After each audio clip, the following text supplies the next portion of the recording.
ایک طاقتور ملکہ۔ صحرا کے درمیان اور زرخیز نیل کے کنارے ایک تہذیب ابھری، ایک عظیم مصری تہذیب جو کہ وقت کی ریت پر انمٹ نقوش چھوڑ گئی۔ دنیا کی قدیم ترین تہذیبوں میں میسوپوٹیمیا یعنی عراق کی تہذیب جو کہ دریائے فرات اور ٹیگرس کے کنارے آباد تھی سر فہرست ہے۔ اس کے بعد مصر، دریائے سندھ اور چین کی تہذیبوں کا شمار بھی دنیا کی قدیم ترین تہذیبوں میں ہوتا ہے۔ قدیم مصر کی تاریخ کو 3 ادوار میں تقسیم کیا گیا ہے۔ پرانی بادشاہت جس کا عرصہ تقریباً 2700 قبل مسیح سے 2200 قبل مسیح ہے۔ مڈل کنگڈم جس کا دورانیہ تقریباً 2050 قبل مسیح سے 1800 قبل مسیح ہے، اور نئی بادشاہت کا عرصہ تقریباً 1550 قبل مسیح سے 1100 قبل مسیح پر مشتمل ہے۔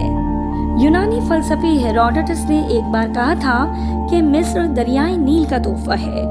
قدیم مصر ثقافت، علم و آگہی، طاقت اور اسرار کا گہوارہ تھا، ایک ایسی تہذیب جس نے فنون لطیفہ، فن تعمیر، علم فلکیات، تاریخ دانی، سول لاز اور مذہب کی بہترین شکل میں آبیاری کی۔ اہرام مصر اور ابو سمبل جیسے تعمیرات کے عظیم نمونے قدیم مصریوں کی شان و شوکت اور طاقت کا بہترین اظہار ہیں۔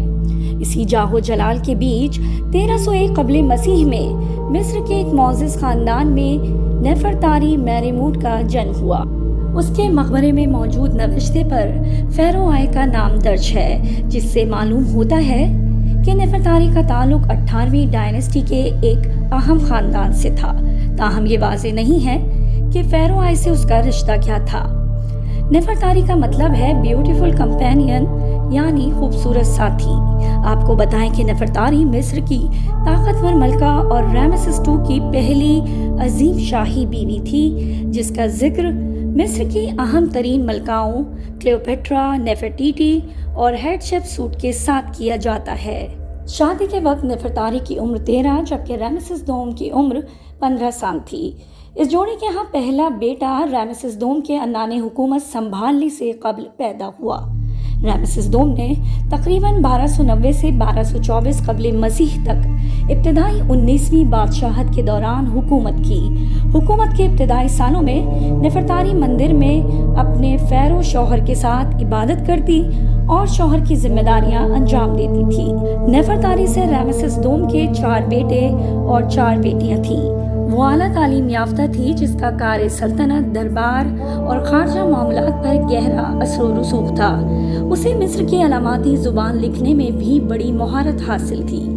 نیفرتاری نے اپنے دور میں فنون لطیفہ اور دیگر علوم کی خوب سرپرستی کی۔ اس عظیم الشان ملکہ کا انتقال 1225 قبل مسیح میں 50 سے 55 سال کی عمر میں ہوا۔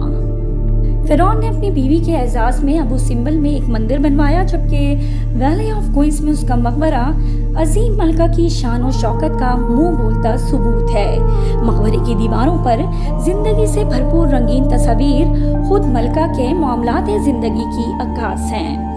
تاریخ میں ملتا ہے کہ رامسس II نے نیفرتاری کی زندگی میں دوسری شادی نہیں کی۔ ابو سمبل میں نیفرتاری کا مجسمہ قد و قامت میں فیرو رامسس کے مجسمے کے برابر ہے، جو کہ ان کی برابری اور محبت کا ثبوت ہے، جبکہ قدیم مصر میں روایت تھی کہ فرعون کے مقابلے میں اس کی بیوی اور بچوں کے مجسمے قد میں چھوٹے ہوتے تھے۔